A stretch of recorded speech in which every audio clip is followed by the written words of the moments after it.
If you're watching this video, congratulations! It means you've been selected to join NASA's elite team of astronauts and rocket scientists. But what is NASA exactly? Why, NASA stands for National Aeronautics and Space Administration, of course. And before you can even begin working here, you're going to need to know a brief history of how this fine program began. NASA was founded on July 29, 1958 by President Eisenhower. Its purpose, to compete with the Russians in the space race.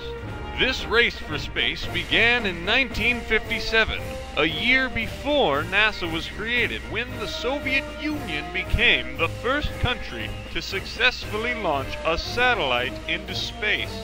This satellite was known as Sputnik, and it sent our country into a frenzy of competition against the Soviet Union to see who could build better spacecrafts, known today as the space race.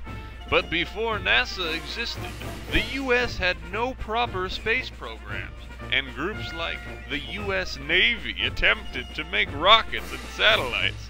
Let's take a look at a few of the Navy's attempts at launching satellites.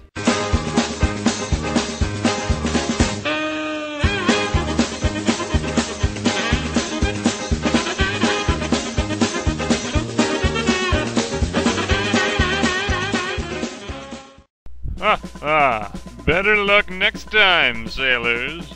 So after 4 months and a few duds, the U.S. was able to successfully launch a satellite of their own, called the Explorer-1, which was developed by the U.S. Army.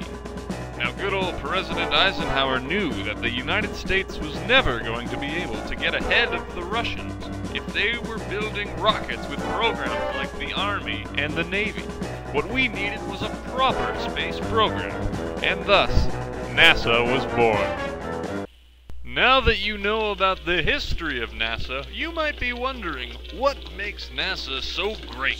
What gives us that extra special ingredient to the formula for success? Well, here at NASA, we're all about the 3 ships: friendship, relationship, and rocket ship. If you remember these 3 ships, you'll be sure to go far. The first ship, the friendship, is all about the bonds you'll make with your fellow employees. You'll love NASA's annual Whitewater Rapid Retreat and team-building exercises. Just look at these pictures of some happy NASA employees. Pretty soon you'll be working with these cool co-workers, like Bernard here. Or maybe Jack and Mort will show you the ropes. Just try not to get on their bad side, or you might end up eating a knuckle sandwich for lunch. Just kidding. The relationship is all about NASA's relationship to other countries, like the Soviet Union. Did you know that last year, in 1983, President Ronald Reagan referred to the Soviet Union as the evil empire in one of his speeches? And right he is, for the Soviet Union is full of no goodness. A month after they launched Sputnik, on November 3rd, 1957, they launched a dog into space with Sputnik 2. Those cruel Russians had no intention of bringing the dog back. All they wanted to do was launch a living creature into space to see what would happen. After a couple days, the poor pooch died of lack of food and water. Just another reason why those heartless, sadistic communists need to be beaten in this Cold War. The third and final ship, rocket ship, is about the different rockets we here at NASA have built, like the Apollo 11, which carried Neil Armstrong, Buzz Aldrin, and Michael Collins to be the first humans on the surface of the moon.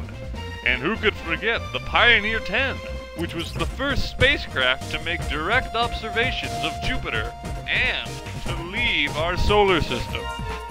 Not only do we engineer rockets for our country, we're also working on useful objects that you, yes you, might even use around the house. Water filters, adjustable smoke detectors, tempur-beating mattresses, and invisible braces. And remember, This is just a small peek into the wonderful world at NASA. So thank you for watching this video, and best of luck in your career here at NASA.